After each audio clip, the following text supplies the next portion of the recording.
차박용차로 원래 원했던 차는 SUV였다. 하지만 일반적인 SUV는 사업용으로 인정받지 못한다. 앞 좌석만 있는 2인승 밴 SUV만 사업자로 가능하고 다른 차는 경차거나 아니면 크기가 큰 승합차이다. 처음에 차를 팔려고 생각했던 이유는 좀 더 편안한 차박을 위해서였고 중국산 전기밴을 사서 화물칸을 차박을 위해 세팅하려고 했었다. 하지만 그것도 뜻대로 되지 않았다. SUV 밴은 차박용으로 쓰기에는 신경 쓰이는 단점이 있었다. 우선 공간적인 문제이다. 키가 크지도 않고 혼자 스텔스로 하기에는 길이나 공간적인 문제는 되지 않았지만 나이가 드니 좌식으로 오래 앉아 있으면 무릎이 아프고 허리도 아프다. 그리고 앞좌석이 막혀 있어서 짐을 앞으로 옮기려면 밖으로 나와야 한다. 차박 영상을 유튜브에서 보다 보니 한 중년 유튜버는 그래서 침상을 높여서 입식으로 쓸 수 있게 차박용으로 개조했다. QM6 밴 차량은 트렁크 평탄화가 따로 필요는 없지만 가스차라서 트렁크 아래에 도넛형으로 된 가스통이 매립이 되어 있다. 그 의미는 바닥을 낮출 수가 없어서 높이를 늘릴 수가 없다는 것이다. 일부 공간이라도 입식으로는 불가한 구조였다. 그리고 예상치 못한 장애물이 나타났다. QM6 퀘스트는 더 이상 생산이 되지 않는다고 해서 빨리 계약금을 넣었지만 옵션을 마음대로 선택할 수 없었다. 이미 생산 계획이 있는 차만이 가능한 상태였다. 내가 선택할 수 있는 옵션은 운전석과 뒤에 화물칸을 나누어주는 격벽에 유리창이 없는 기본 모델뿐이었다. 그럼 룸미러로 후방을 보고 주차나 운전을 할 수 없는 상황이 된다. 내비게이션도 옵션을 선택할 수 없는 상황에서 격벽 유리창도 없고 룸미러도 없이 안전 운전이나 주차를 할 자신은 없었다. 결국 격벽에 유리창도 있고 내비게이션도 있는 중고 모델을 구매하려고 결정을 내렸다. 내비게이션이 있어야 후방 카메라가 작동을 하니 중요한 옵션이었다.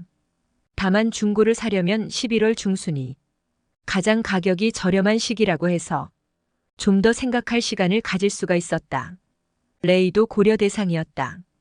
대부분 차박하는 레이 유튜버들은 완전 평탄화를 해서 입식 구조로 쓰지 않지만 레이는 프레스티지 등급부터 6대4 폴딩이 가능하다. 즉 뒷좌석 왼쪽은 침상으로 만들고 오른쪽 뒷좌석은 앉아서 생활할 수가 있다.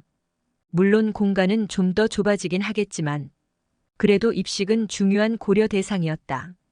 레이 견적을 받았다. 지금 주문하면 5개월을 기다려야 한다고 했다. 올해 차를 팔아서 올해 차를 사지 않으면 올해 수익으로 잡혀버려서 보험료가 오르니 기다릴 수가 없다. 그래서 당장 구매 가능한 전시차도 알아보니 프레스티지 기본 금액이 1,600만 원대인 차에 또 옵션이 추가가 되어서 1,800만 원 이상인 차만 지금 구매 가능하다고 했다. 1,800만 원이면 QM6 중고와 가격 차이가 많이 나지 않는다. 결국 레이를 접고 QM6 퀘스트로 방향을 잡았다. 그런데 갑자기 레이 1인승이 눈에 들어왔다. 원래 레이는 1인승 중고 가격도 높은 편이었는데 갑자기 가격이 괜찮고 사고나 렌트, 대여 등 이력이 없고 소유자 변경도 없는 레이 1인승 중고를 발견하고 나서 또다시 결정장애의 난관에 부딪혔다. 레이를 망설였던 이유 중 하나가 평탄화를 하고 그 아래 놓은 짐을 꺼냈다가 넣었다가 하기가 귀찮기 때문이었다. 평탄화도 내부에서 불가하고 꼭 밖으로 나와서 세팅을 해야 한다. 이 점은 외부의 차박이 티가 나서 사실 사람들의 시선도 신경이 쓰일 것 같다.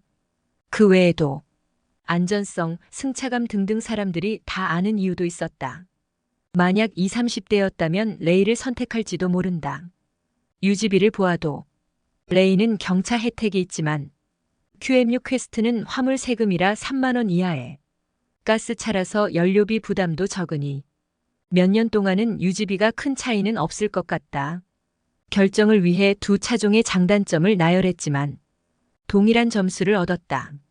즉 장단점이 막상막하이다. 레이의 가장 망설여지는 단점은 30분 이상 운전하면 허리가 아프다는 거였다. 그리고 중형차를 운전할 때 느꼈던 묵직하게 달리는 안정감을 기대할 수도 없다. 지금 허리도 안 좋은데 레이는 무리일까 싶었지만 현재만 놓고 생각하면 내가 차를 이용하는 횟수가 일주일에 한두 번 근거리 외출이고 아마 주 목적은 차박을 위해서 장거리 운전을 하는 것이었다. 이전에 중형차를 구매했던 건 지금과 다른 일을 하고 있어서 나름대로 대외적인 미팅이 있었기 때문이다. 그러나 지금은 전혀 대외적인 만남이 없기에 영업적인 목적으로 차를 생각할 필요는 없다. 지금 상황만 놓고 보면 많아야 한 달에 두세 번의 차박과 일주일 두세 번 근거리 외출을 위해서 중형차를 구매하는 게 과연 합리적일까 생각이 들었다. 게다가 레이는 무시 못할 장점이 있다. 레이 1인승의 장점은 첫째로 가격이다. 레이 1인승의 가격은 무지막지한 감가 때문에 그래도 다른 레이보다는 비교적 괜찮은 중고 가격이 나왔다.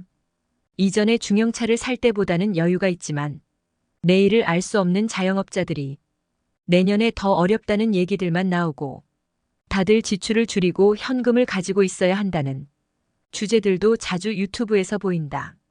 외형상으로는 이전보다 여유가 있어졌지만 사업도 점점 기복이 큰 편이고 점점 예측이 안 되는 상황이라서 좀 더 여유 자금을 가지고 있는 게 낫지 않을까 하는 생각도 들었다.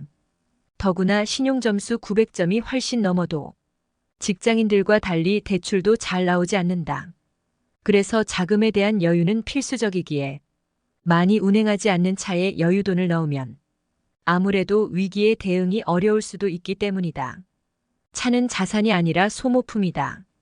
차만 사면 끝나는 것은 아니다. 차박을 위해서는 바닥 활용을 위해서 바닥에 나무판으로 뚜껑을 만들어서 수납장을 만들기도 하고 또 여름과 겨울 차박을 위해 여유 있는 전기 시설도 차에 추가하지 않으면 봄, 가을 제외한 기간 동안은 경험상 차박이 어려운 것 같다. 추가 투자 비용이 300에서 400만 원 정도로 적지 않은 금액이 예상되는데 레이 1인승을 사면 남는 예산을 고민하지 않고 차박 세팅으로 할 수가 있다. 여행 경비도 좀 더 편하게 쓸 수 있다. 반면 SUV를 선택하면 차박 세팅을 위한 추가 투자는 당분간 망설일 수도 있다. 차만 좋은 차 사놓고 비용 때문에 전기시설을 미루고 집에 모셔만 둘 바에는 부담 없는 선택이 낫지 않을까 싶기도 하다. 둘째로 천정 높이이다.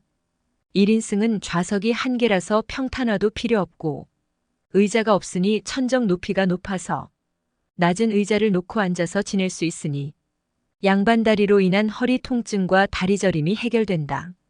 그리고 노지로 가게 되면 간이 화장실이라도 있어야 하는데 SUV는 높이 때문에 어렵지만 레이 1인승은 해결이 된다.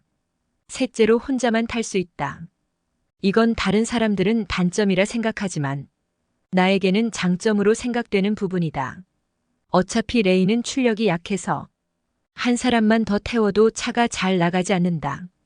그 핑계로 혼자 운전하는 게 나는 좀 더 나을 것 같다. 옆에 누구를 태우면 서로 얘기하다가 매번 다른 길로 새버려서 길 찾는데 시간 낭비한다. 운전하면 뒷차도 생각해서 차선 변경해야 하는데 이리 가라 저리 가라 계속 보채서 스트레스 받기도 하고 사고가 날 뻔한 위험한 상황도 한두 번이 아니었다. 게다가 어차피 길을 잘못 들어섰는데 왜 이 길로 가냐고 하다가 서로 감정 상하는 일이 생기기도 했다. 혼자 운전하면 차 승차감이 어떻다. 옵션이 왜 이러냐는 둥. 주변 사람들의 말을 들을 일이 없어서 오히려 편할 것 같다. 결론적으로 동승자로 인한 스트레스를 덜 받고 또 다른 길로 새는 확률도 줄어든다. 위의 이유 때문에 레이 1인승과 QM6 퀘스트 사이에서 고민하느라 오늘은 레이 내일은 QM6로 왔다 갔다 하고 있다. 주변 사람들은 안전이 최고라며 SUV를 권했지만 주변 사람이 내가 어려울 때 돈 빌려줄 거 아니고 판단과 책임은 내가 져야 하니 오늘 결정한 게 내일 또 생각이 바뀌고 있다. SUV도 처음에 계약금 냈을 때 바로 연결이 되었다면 고민할 일도 아닌데 질질 끌다 보니 생각이 점점 많아지고 QM6가 엎어진 것도 다른 차를 생각해보라는 신호인가 싶기도 했다. 누군가 명쾌한 해법을 줄 수 있으면 많은 도움이 될 것 같다.